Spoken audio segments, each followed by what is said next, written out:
Hey everyone, welcome back. Hope you're having a good one so far. Today I invite you to just hang out with me. I have a cup of joe over here during the sunset, cozy vibes, you know.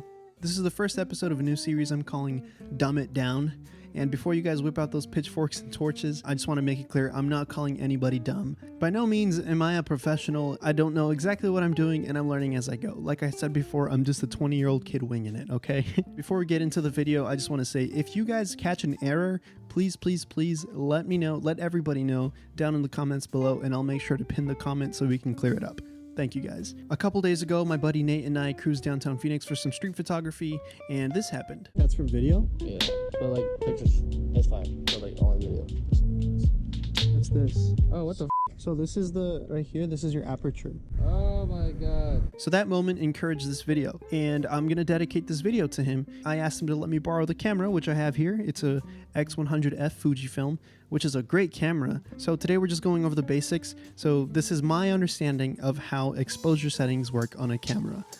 So let me name off these three terms when it comes to exposure. We have ISO, shutter speed, and aperture. And then we also have a fourth one that doesn't really affect exposure, but we'll talk about towards the end of the video, which is white balance. So starting off, we have ISO. This is just pretty much straight up digital brightness. It doesn't physically affect the camera nor the lens, it just digitally increases the brightness of the image. So the way it works is the higher the number, the brighter the image is going to be. But be careful, because the higher that number goes up, the more noise you'll introduce into the image. And that may be good depending on what you're going for, but I encourage you to stay below 1000 and then just add the noise in post. I don't know. So after ISO, we have shutter speed. So the shutter of your camera is pretty much like your eyelid, right? It opens to allow light in, it closes to keep it out. And the shutter speed determines how long the shutter is open for. So if you have it open for a long time, it'll allow a lot of light in. So the way that shutter speed affects the camera's exposure is by adding motion blur. The slower the shutter speed, the more motion blur you'll get. So say you were to take a picture of your fan while it was moving and you have your shutter speed set pretty slow. It would look like a white blob moving around. And if you were to have it set faster, it would look like it wasn't even moving. It would look still.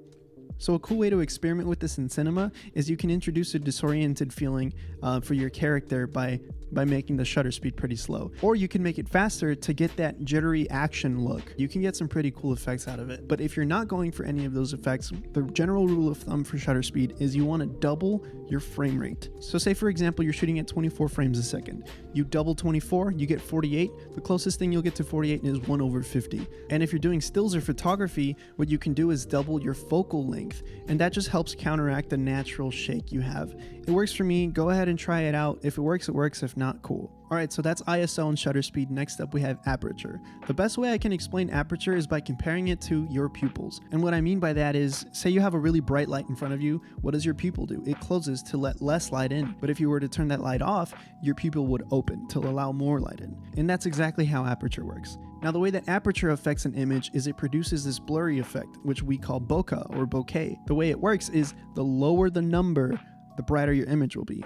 But the lower the number, the harsher this blurriness will be. And this blurriness also helps you separate your foreground from your background. Alright, so that's ISO, shutter speed, and aperture. The last thing I have to explain is white balance. White balance doesn't necessarily affect the exposure, but it affects the temperature of the image, which I think is equally as important. So if you're going for a whiplash yellow or a the boys blue, this is where you want to pay attention. You'll find white balance under either WB or K, so the higher the number in Kelvin, the more warm or yellow your image will look. The lower, the more cooler blue it'll look. And you can use a special card, which I'll link down below, to help your camera automatically balance the whites. But what I do is I literally just adjust it, look up, adjust, look up until it's right. Alright, so to sum up, ISO affects the digital brightness and it adds noise to the image. Shutter speed controls how long the shutter is open for and determines how much motion blur your image will have. And lastly, aperture. Think of the pupil comparison. It creates the bokeh effect and a split between your foreground and your background. And last but not least, we have white balance, which affects the temperature of your image, giving you a warmer or cooler tone. Hey dudes and lady dudes, I'm currently editing the video and I just noticed I completely forgot to mention probably the most important part here.